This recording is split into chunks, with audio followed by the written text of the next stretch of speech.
Well, our next guest, Katy Faust, serves on the Academic and Testimonial Council of the International Children's Rights Institute. As you heard in Tom Eagleton's story, she's a fierce opponent of same-sex marriage, despite being raised by same-sex parents and describing her mother as a loving gay parent. She's in Canberra to lobby against same-sex marriage. Katy Faust joins us now from Parliament House. Thanks for being there. Thanks so much for having me. Have you actually managed to speak to any Australian politicians yet? We did.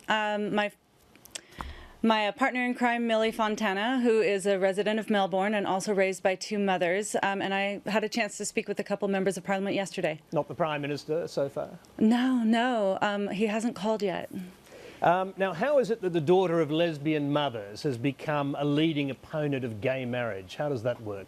Well, simply because I recognize that while my mother was a fantastic mother, and most of what I do well as a mother myself I do because that's how she parented me, she can't be a father. Her partner, an incredible woman, both of these women have my heart, cannot be a father either. Children have a right to be in relationship with their mother and father whenever possible. And as a society, we shouldn't normalize a family structure that requires children to lose one or both parents to be in that household. Now, trying to sway the US Supreme Court to rule against gay marriage, you wrote to Justice Anthony Kennedy before that vote, and you said, you used to say, I'm happy my parents got divorced so I could get to know all you wonderful women. Now you seem to be saying that was all a lie. Well, there's a lot of pressure on children of gay parents to please their parents, to sort of carry the banner forward for them.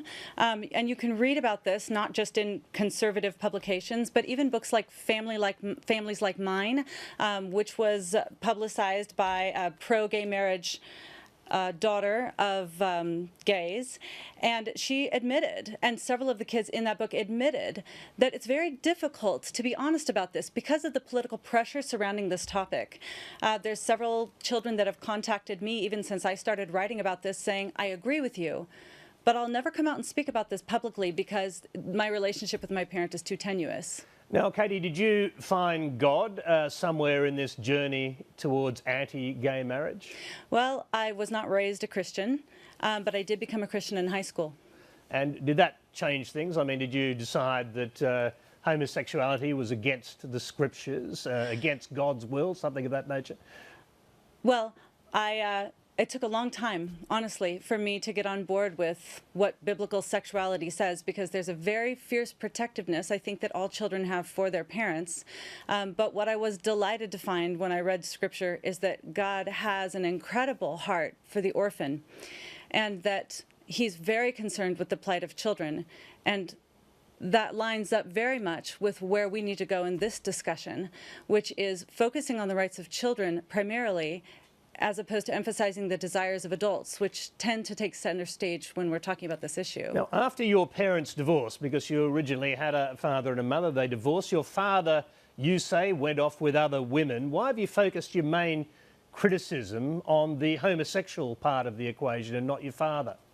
Well, I think that I'm pretty fair in my statements to say that whether you're heterosexual or homosexual, children have rights. And adults, the onus needs to be on adults to conform to the rights of children rather than children fitting into an adult's lifestyle. And certainly, I don't think that homosexuals are responsible by any means for the crisis that we face in America when it comes to family structure these days. Absolutely, heterosexuals have led the way on that charge. I got into this discussion primarily because what I heard from the gay lobby was that children don't care who's raising them, right? That children are just fine if it's two men or two women. And the reality is that anybody that's talked to a child who has lost a parent, whether through divorce, abandonment, third-party reproduction, or death, kids absolutely care. Family structure matters to children. And so I heard the LGBT lobby saying it doesn't care, they don't care, and I don't think that that's reality. Okay, you also were motivated politically once President Obama announced his support for same-sex marriage, and you set up an anonymous blog called Ask the Bigot. Why did you do that? What did you call it that to start with, and what happened when you did it? Yes, well, you know, strangely, the URL wasn't taken for that web name. Not sure why, but it was kind of born in an angry moment. I'm not really a confrontational person, but what happened when Obama evolved is, to me, it felt like media was free to play the bigot card. So now everybody that doesn't support gay marriage is a bigot, right? Because either you're isolated and you don't know any gay people, or you're indoctrinated, or you're homophobic, or you're the equivalent of a racist. And they were not giving any attention to people that had a genuine argument, a well-founded, secular, convincing argument for support of traditional marriage. And so I started blogging anonymously. I was going to make that point. You started blogging anonymously. What happened? Why did you go public, as it were? I didn't. I was outed by a gay blogger who felt like I needed to be held accountable for my stance. And the truth is that I would not have filed a brief with the Supreme Court. I wouldn't be having this interview with you today because I never intended to be involved in the legal fight. But because I was outed in the name of love and tolerance, I am talking with you today. Okay, so just going to that Supreme Court decision in June, Justice Kennedy authored, the same man you wrote to, authored the Supreme Court's decision in favour of same-sex marriage. He began in agreement with you, saying that no union is more profound than marriage.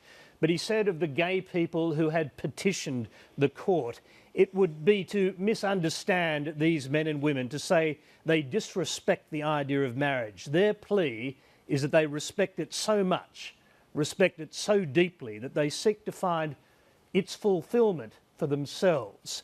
And now, obviously, the court agreed that their dignity was the critical thing here. Why do you disagree with that position? Well, because they have dignity, right? Single parents have dignity. People that have never been married have dignity. You don't gain dignity by a government bestowing that on you. You just have it. The question is not whether or not they have dignity, and the question is not even really whether or not they have the capacity to love and commit the way heterosexuals do. They do. They absolutely do. The question is, what is government's interest in marriage? It's really not about affirming the connections that we have with one another. It has to do with the product of those unions. And there's something distinct about the product of a union between heterosexuals. What's distinct is that they make babies, and those babies have rights, and those babies deserve protection. Katy Faust, we'll have to leave you there. Thank you very much for coming in to join us. Well, thank you for having me.